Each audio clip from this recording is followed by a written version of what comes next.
baraza la BAKWATA. Kwa hivyo Waislamu walileta shauri mahakamani kudai uhuru katika mambo hayo, na baada ya miezi kadhaa, leo hii Mahakama Kuu imetoa uamuzi. Uamuzi uliotoa kwanza, imetamka kwamba BAKWATA sio chombo kinachowakilisha Waislamu wote wa Tanzania.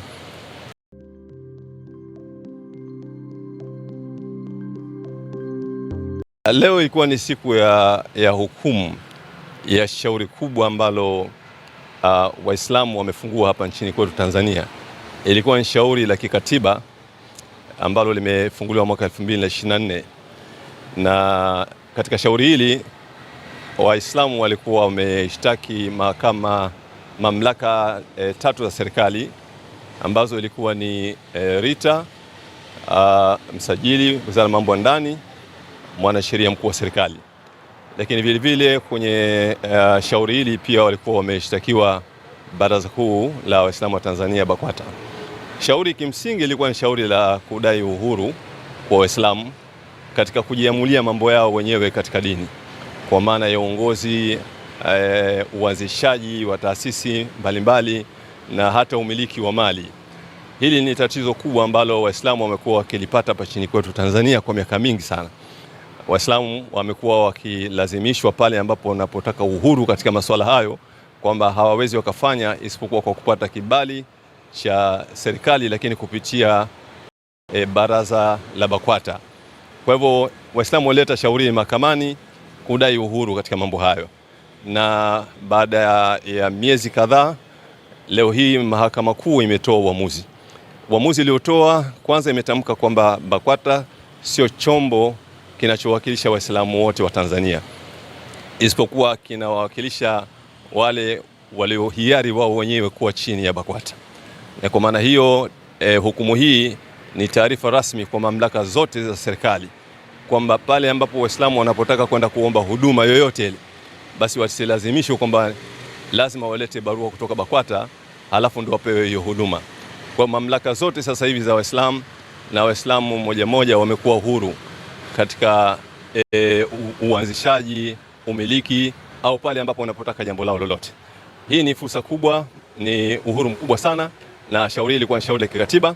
Na niseme tu kwa niaba ya wale Waislamu ambao tulileta shauri hili mahakamani kwamba tutaandaa kongamano muhimu sana ambalo wanasheria watakuja kutoa ufafanuzi na umuhimu wa hukumu hii ambayo iliyotolewa leo na Mahakama Kuu ya Tanzania. Ni hukumu ya kwanza kubwa kutolewa katika nchi yetu Tanzania. Yaliyozungumzwa ni mambo mazito ambayo nafikiri pale tutakapopata fursa ya kuhudhuria kwenye hilo kongamano, Waislamu watapata elimu kubwa na watapata ufafanuzi mkubwa na watajua kwa kiasi gani ambapo wanaweza kunufaika sasa na hukumu hii iliyotolewa leo. Kwa hivyo niseme kwamba kwa sisi ambao tulioleta shauri hili kwa niaba ya Waislamu tumewakilisha vizuri, na tunashukuru sana kwa namna ambavyo shauri hili limemalizika. Alhamdulillah. Tunapeana mikono. Alhamdulillah. Allahu Akbar. Allahu Akbar. Allahu Akbar. Asante sana. Wamefafanua majaji kuonyesha kwamba BAKWATA sio baraza la Waislamu wote, isipokuwa ni wale Waislamu ambao wametajwa ndani ya katiba yenyewe BAKWATA, ambao hao ni Shafi na Sunni wal Jamaa, ndio walivyotajwa wao kwenye katiba ya BAKWATA.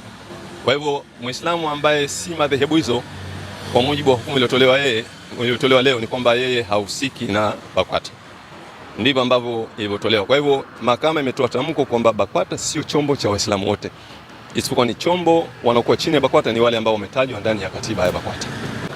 Kwa majina yangu naitwa Hassan Asmani, Principal Legal Officer kutoka BAKWATA, ni mwanasheria mkuu wa idara ya sheria kutoka BAKWATA makao makuu. Tolewa uamuzi na maamuzi tunashukuru yamekuwa ni mazuri ambayo yameridhisha pande zote.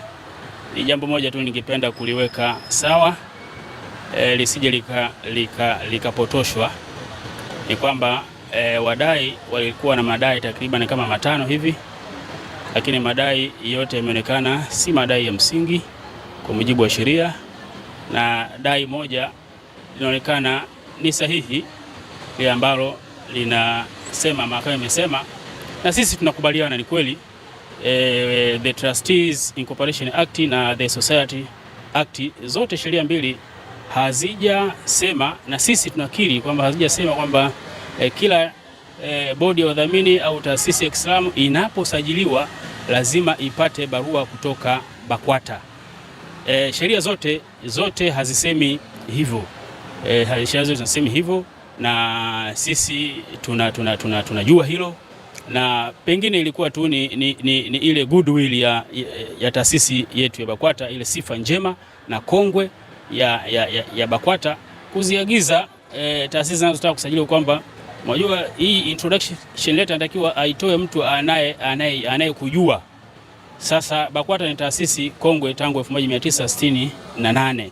Kwa hiyo ilikuwa kama ni mazoea tu kwamba kalete barua kutoka BAKWATA, lakini si takwa la sheria kama ambavyo Mahakama Kuu imeliona. Kwa hiyo waleta maombi wamefeli katika madai yao mengine yote manne isipokuwa hilo moja ambalo na sisi tunaona ni sahihi kabisa. Haya yalikuwa ni mazoea tu, yalikuwa yakifanywa na mjibu maombi wa kwanza na wa pili.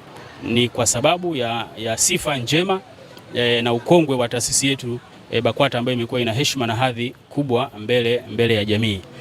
Kwa hilo ningependa liwekwe sawasawa, yasije kazuka tu kwamba tumeibwaga BAKWATA, tumeibwaga. Hapa sio habari ya kubwagwa wala kubwagana. Maamuzi yaliyotoka ni sahihi na sisi tunaridhia kabisa kwa mujibu wa sheria. Kwa hiyo hilo nilitaka kuliweka vizuri lisije likapotoshwa. Asante sana.